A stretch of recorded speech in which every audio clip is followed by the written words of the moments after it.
Testemunhos para a Igreja, volume 2, capítulo 34. Responsabilidades dos jovens. Pudessem os jovens tão somente ver quanto bem está em seu poder realizar, caso façam de Deus sua força e sabedoria, não mais prosseguiriam em uma conduta de descuidosa indiferença para com Ele, não mais seriam detidos pela influência dos que não são consagrados. Em vez de sentir que pesa sobre eles responsabilidade individual de desenvolver esforços para fazer o bem aos outros e conduzir outros à justiça, dedicam-se a buscar o próprio divertimento. São membros inúteis da sociedade e vivem vida tão destituída de objetivo como as borboletas.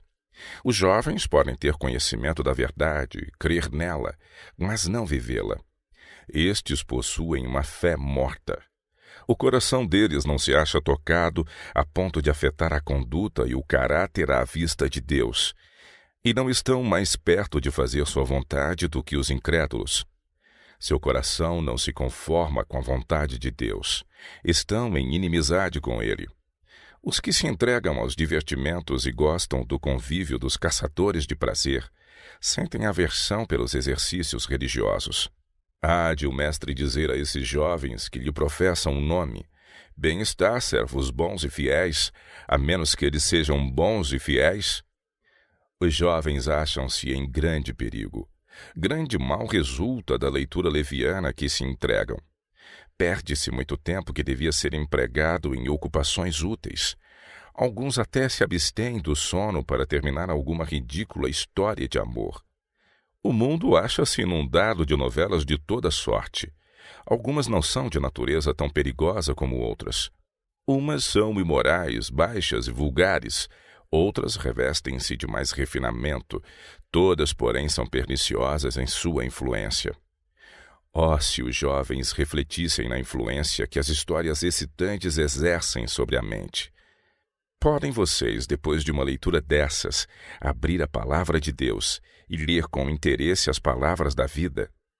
Não acham desinteressante o livro de Deus?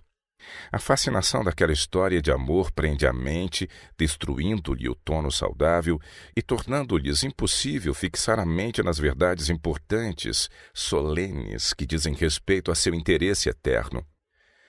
Vocês pecam contra seus pais, devotando o tempo que pertence a eles a tão mesquinho desígnio, e pecam contra Deus em assim empregar o tempo que devia ser passado em devoção a Ele. É dever da juventude promover a sobriedade. A leviandade, os gracejos e zombarias resultarão em aridez de espírito e perda do favor de Deus. Muitos de vocês pensam que não exercem má influência sobre outros, sentindo-se assim até certo ponto satisfeitos, mas por acaso exercem influência para o bem? Buscam em suas conversas e atos conduzir outros ao Salvador, ou se eles professam a Cristo, levá-los a andar mais achegados a Ele? Os jovens devem cultivar um espírito de devoção e piedade. Não podem glorificar a Deus, a menos que visem continuamente atingir a medida da estatura completa de Cristo, a perfeição em Cristo Jesus. Que as graças cristãs se encontrem abundantemente em vocês. Consagrem a seu Salvador as melhores e mais santas afeições. Prestem inteira obediência à sua vontade. Ele não aceitará nada menos do que isto. Não se movam de sua firmeza pelo escárnio e zombaria daqueles cuja mente se acham entregue à vaidade. Sigam a seu Salvador tanto na má como na boa fama. Reputem como alegria e sagrada honra suportar a cruz de Cristo.